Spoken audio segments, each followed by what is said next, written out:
série ela tem um mérito de trazer para uma discussão coletiva a importância de se pensar a comunicação não verbal, ela como um elemento vívido, uma demonstração do corpo falando, né? Então, como uma lembrança técnica e teórica para o conhecimento coletivo é um grande mérito. Mas se a gente faz um paralelo com a mediação, de fato a gente tem que tomar alguns cuidados, né? Então, por exemplo, o protagonista da série, que costuma fazer intervenções mais fortes, né? Então ele faz provocações em possíveis suspeitos, né? De uma maneira muito pouco empática, até mais inquisitiva, para provocar reações desde o não verbal e a partir daí coletar informações que possam ser direcionadoras da verdade que ele está buscando. A gente trabalha com pressupostos muito diferentes disso. Então, se a gente fosse fazer um paralelo, a primeira consideração é que desde o modo interrogativo, que é como a gente trabalha com as perguntas, a gente sempre vai evitar qualquer intervenção mais inquisitiva, que deixa as partes de alguma maneira constrangida, né? A empatia, o rapport, ele é um grande valor da mediação, né? E na verdade, é a condição de viabilidade de qualquer outra ferramenta que a gente utilize. E outra questão que a gente pode acrescentar também é que esses indicativos do não verbal, das microexpressões faciais, das expressões corporais, né? Hoje, na programação neurolinguística, a gente pode falar sobre até extensões disso, que é a velocidade da respiração, se a pele está mais vermelhinha ou mais pálida, como indícios, né, de algo que está ocorrendo no universo psíquico e no universo subjetivo da parte. Só que informação que a gente, como é que a gente lida com essa informação e o que a gente faz com isso, né? Na verdade, se a gente for fazer um paralelo com a programação neurolinguística, dentro da mediação a gente vai fazer o que a gente chama de calibração, que é entender o momento emocional que a parte está, até para a gente poder escolher adequadamente a intervenção técnica oportuna no momento. Porque nenhuma intervenção técnica que a gente utilize na mediação a gente pode fazer dissociada desse conhecimento do estado emocional do outro. E a comunicação não verbal, sobretudo, o que ela indica é como é que está a nossa composição emocional. Então, de fato, é um conhecimento riquíssimo e o mediador ele precisa estar muito atento a todos esses elementos, tanto no outro quanto dele próprio, para estabelecer, né, a comunicação, que é a base da mediação, da forma mais adequada e com a maior excelência possível para o processo, né? E a gente vê que a linguagem não verbal e a verbal, elas têm que caminhar juntas, né?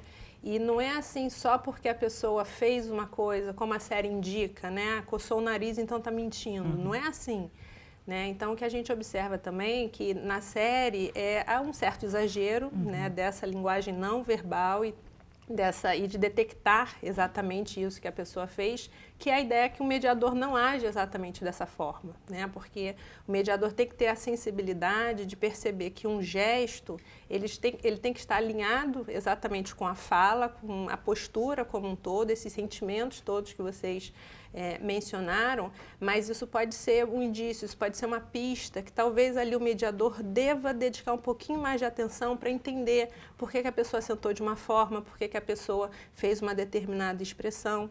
Né? Então, o que a série é muito divertida, né? Tem momentos muito divertidos que a gente olha e fala, então é por isso, então se a pessoa coça o nariz, ela está mentindo. Não, não é só por isso, né?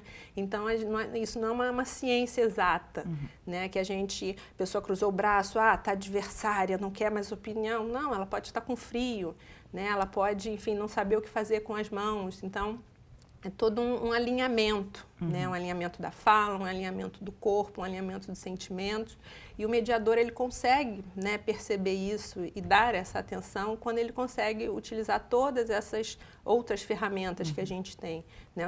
Utilizar as perguntas, tentar entender o que vem acontecendo. Então, assim, a série, eu acho que a gente aprende um pouco com ela, mas a gente também não pode querer seguir fielmente, porque senão, né, o mediador pode cometer exatamente um equívoco em interpretar uma situação de uma forma que não é a leitura que deva ser feita, né? E aí, com isso, não conseguir dar um bom encaminhamento para aquela situação que precisa. Né? Perfeito, Cristiane. Quando você faz essa colocação, eu me lembro o cuidado que o mediador deve ter, né? Ao colocar, ao aceitar, né, tanto a fala quanto a postura daquelas pessoas que estão ali, né, preservando, inclusive, aquilo que eles querem, desejam e podem falar e revelar naquele momento, né? E esse cuidado é muito importante, inclusive para que os mediadores não acabem ultrapassando, né, a barreira que essas pessoas podem colocar em determinado momento quando não foi construída ainda uma relação de confiança, ou quando eles não se sentem à vontade de expor intimidades, né? E é interessante quando você fala isso, eu me lembro da série, o quanto provocador é o protagonista e o quanto o tempo todo ele é desrespeitoso, não sei se a gente pode pensar e falar dessa forma, mas ele invade essa barreira, ele provoca o outro, né? Esperando uma reação desse outro. É algo que ele vai construir, fazer depois a propósito dele.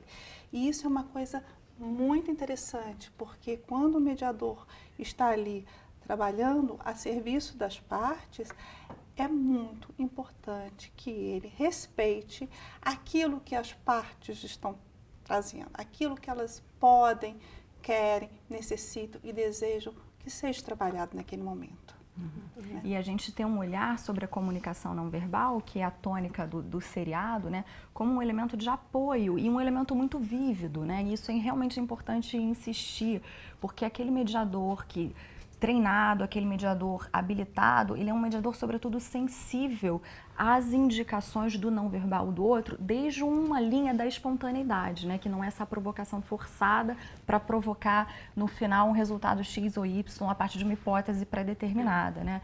Então, aqui, eu tenho um autor que eu gosto muito, que é o Václavic, um austríaco, né? E ele, que é o pai da comunicação humana, ele vai dizer que não existe a não comunicação, né? Que qualquer signo também da comunicação não verbal, mesmo o silêncio e até o silêncio postural, que é o silêncio, a imobilidade, ele comunica, ele entrega uma mensagem em alguma medida.